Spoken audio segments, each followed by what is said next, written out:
Jeans అనేది అది పుట్టుకకు సంబంధించింది.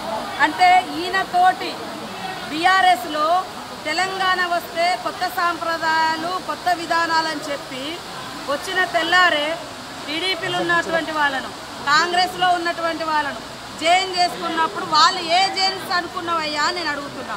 2018లో కూడా కాంగ్రెస్ పార్టీ నుంచి 13 మంది ఎమ్మెల్యేలను జైన్ చేసుకున్నావు. ఇవాళ వాళ్ళ పార్టీ నుంచి రాగానే ఇవాళ రకరకాలు మాట్లాడుతున్నారు. ఫస్ట్ నీ పార్టీలో జైన్ చేసుకున్నటువంటి వాళ్ళకు ఏ జీన్స్ ఉన్నాయని నువ్వు జైన్ చేసుకున్నావు. నీకు చిత్తశుద్ధి ఉంటే ఇవాళ కోర్టులో పోయి కొట్లాడుతున్నావు కదా, మరి ఆ రోజు వెంటనే తీసుకొని మంత్రులుగా కూడా చేసారు. ఏది నీ నీతి అంటున్నా కేటీఆర్, నీ నీతి నీ రీతి ఏదయ్యా? ఆ రోజు తలసాని శ్రీనివాస్ యాదవ్ను సబితా ఇంద్రారెడ్డిని తీసుకొని ఎమ్మెల్యేలుగా తీసుకొని అదే గవర్నర్ దగ్గర తీసుకుపోయి అత్యంత నీచంగా హేయంగా నువ్వు మంత్రి పదవులు కూడా ఇచ్చి రాజ్యాంగాన్ని ఉల్లంఘించిన నువ్వు ఇవాళ రాజ్యాంగ ధర్మాసనం కాడికి పోయేటువంటి అర్హత నీకుందా? ఫస్ట్ ఇప్పటికైనా నేను సవాల్ చేస్తున్నా.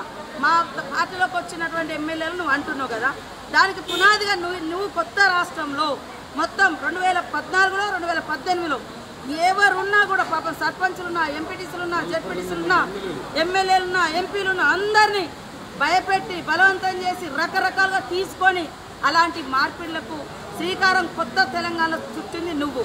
నీకు రాజ్యాంగం మీద గౌరవం ఉంది. ఇల్లు పోయిరంటే మరి నీ పార్టీలో ఉన్న ఒక్కరిని కూడా ఎందుకు నువ్వు రాజీనామా చేసి మళ్ళీ ఎలక్షన్కి రాలే? ఇవాళ డిమాండ్ చేస్తూ ఉన్నావు. అదే కాకుండా ఇప్పటికీ మీరు సవాల్ చేస్తున్నావు. మీ పార్టీలో ఇతర పార్టీ నుంచి వచ్చిన వాళ్ళు ఇప్పుడు కూడా గెలుచున్నారు, వాళ్ళని కూడా రాజీనామా చేయించు.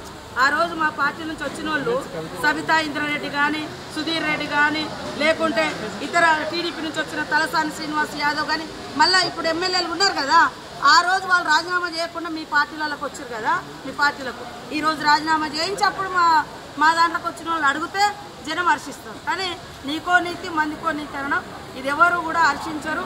కాబట్టి ఆ యూట్యూబ్లు పెట్టుకొని చూపించుకున్నంత మాత్రాన ఎవరు ఏదో పేడి ఆర్టిస్టులతో మాట్లాడిస్తే అది కాదు. కాబట్టి ప్రజలకు తెలుసు నువ్వేం మాట్లాడి, నువ్వు 10 ఏళ్ళ అధికారంలో నువ్వేం చేసినావు పబ్లిక్ తెలుసు. కాబట్టి అది మర్చిపోయి ఇతరులను ప్రశ్నించే నైతిక అర్హత నీకు లేదు.